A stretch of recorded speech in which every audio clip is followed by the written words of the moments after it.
In a village where the river met the forest, a girl appeared that no one had seen before. She did not arrive by road. She did not come from any compound anyone knew. She simply appeared. On the morning of the dry season, Abena was standing at the well, as if she had always been there. Her beauty was not like that of other women. It was too perfect, too still, like the surface of a lake before a storm. The women stopped drawing water. The men forgot where they were going. Even the children fell silent. Where did she come from? The elders whispered. No one had an answer, and the only man who dared to find out paid for that curiosity with everything he had. The village of Nkwuere sat at the edge of the great forest, where the Imo River bent like a snake resting in the sun. It was a place of farmers and fishermen, people who understood the rules of the earth. They knew which soil was rich, which river was kind, and which parts of the forest you never entered after dark. They also knew this: not everything beautiful is safe. The elders had a saying passed down through generations: when a woman is too perfect, ask her mother's name. They had kept that wisdom close. And then Abena came. Nobody had a mother's name to give. The village chief asked around. No family claimed her. No elder recognized her lineage. She said she had come from a village to the east, destroyed by fire. She smiled gently when she said it, and nobody pressed further, because when Abena smiled, something happened to your thoughts. They scattered, like birds startled from a tree. She settled in an empty hut near the market and began selling palm oil. Always fresh, always more than her small calabash should carry. She never seemed hungry. She never seemed tired. And every single day, young men found reasons to walk past her stall. Among them was Kofi. Kofi was 26, broad-shouldered and proud, the kind of man who had never been afraid of anything the world had shown him. He was a hunter, skilled with the cutlass, brave enough to track game into the deep forest before dawn. His mother called him stubborn. His friends called him fearless. Neither word prepared him for Abena. The first time Kofi saw her, he was walking to the market to sell pelts from a morning hunt. He stopped 3 feet from her stall. He stood there so long that his friend Chidi had to pull him away by the arm. "Close your mouth," Chidi said. "You look like a goat that has seen water." But Kofi was already gone. He came back the next day, and the next. He bought palm oil he did not need. He invented reasons. He fixed the fence near her hut. He learned her route to the well and made sure to be there. Abena seemed amused. She watched him the way a cat watches a bird, patient, knowing, in no hurry. "You are very persistent," she said to him one morning, feeling her calabash. "I'm interested," Kofi replied. "Is that a crime?" She looked at him then, truly looked at him, and he felt something move through his chest, like a cold wind on a warm day. "Interest has a price," she said quietly. "Everything does." He thought she was flirting. He laughed. He was wrong. The elder spoke first. Old Mama Okafor, who had lived longer than anyone could count, pulled Kofi aside near the ancestral shrine. "That woman," she said, her voice low, "has no shadow at noon." Kofi blinked. "What?" "Watch at noon, when the sun is at its highest. Her shadow is thin, like water, like something that does not fully belong to this world." Kofi dismissed it. Old Mama Okafor was known for her superstitions. But then his own mother spoke. She had gone to visit Abena, to do what mothers do, to look, to assess, to decide. She came back pale.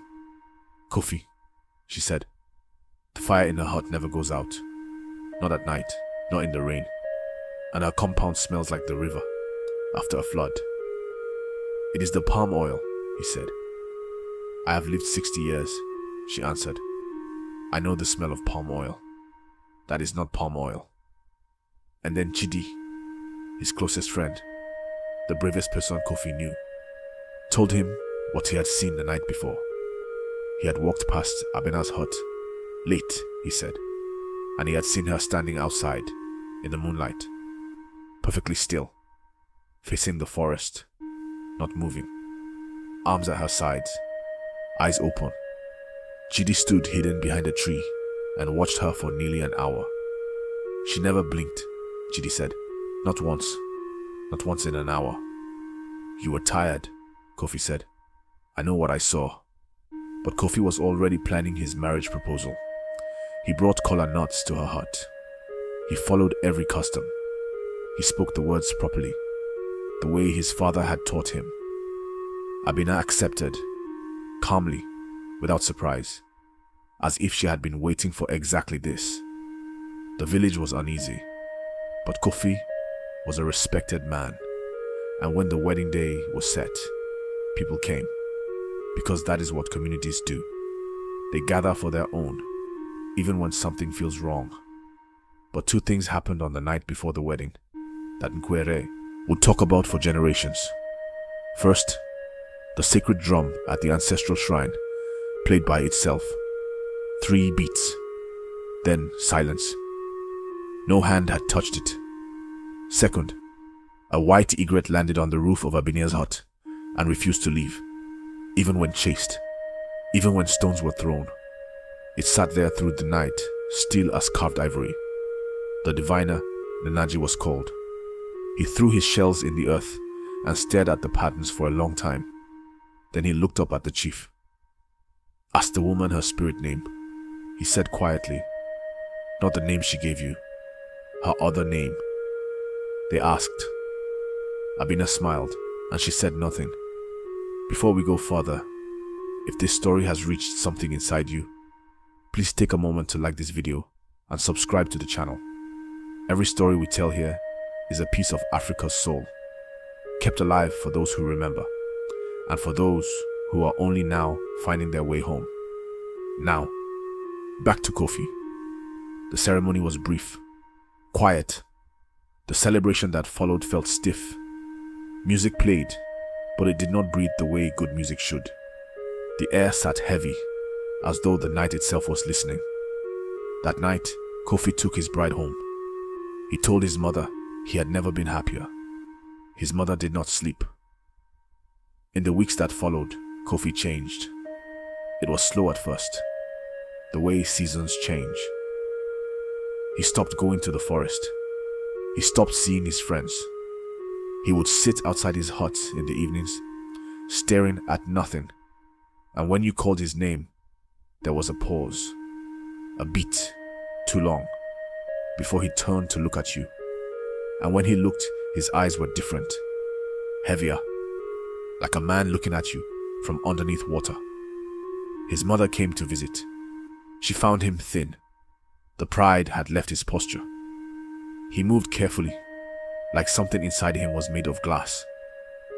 Are you eating? She asked. Abena cooks for me, he said. What does she cook? He thought about it for a long moment.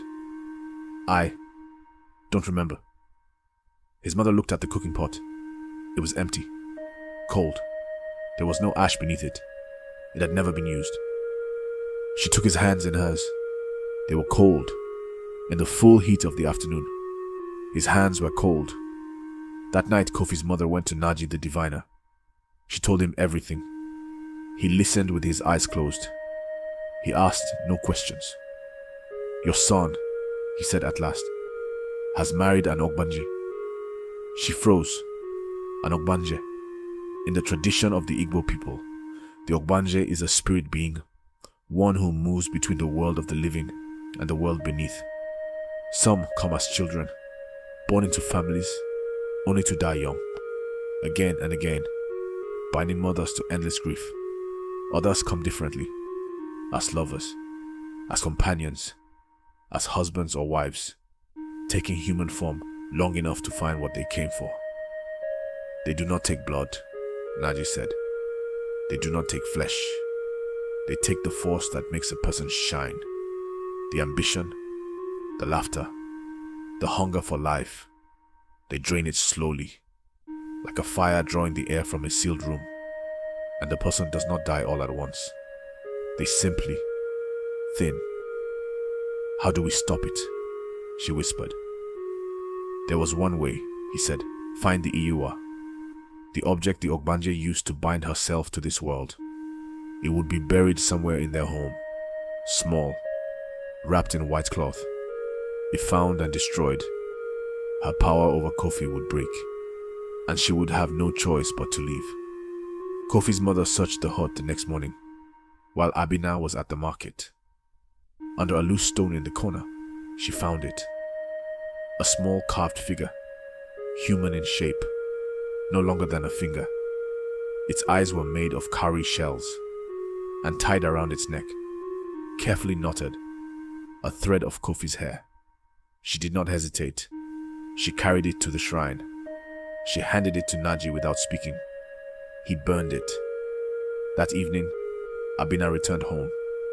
She walked through the compound gate and stopped at the threshold of the hut.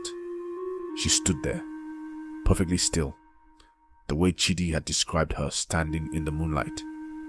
Her face showed nothing. Then she turned, and she walked toward the forest. She did not take anything. She left no words, no message, no grief. She simply walked, past the last compound, past the river bend, into the trees. The village watched from behind curtained doorways. She never came back. Kofi recovered slowly. His warmth returned like a fire being rebuilt after rain, one ember at a time. After 3 months, he laughed again for the first time. Just once, at something small. His mother heard it from across the compound and wept quietly into her cloth. He never spoke about Abena. When people asked, he said only this: she was not from here. And the elders nodded, because they had always known. The story of Kofi and Abena was told around fires in Nkwuere for generations. Not as a ghost story, not as a warning against beauty, but as a reminder of something the ancestors understood long before any of us were born. Not everything that comes from the forest comes to stay. Some things arrive to take, and the price of ignoring that truth is always paid in pieces of yourself. If this story reached you, if you felt the weight of Kofi's loss, or the quiet power of his mother's love, then share it. Stories like this do not belong to one village. They belong to every heart that still listens. Subscribe to Bibi Story Time.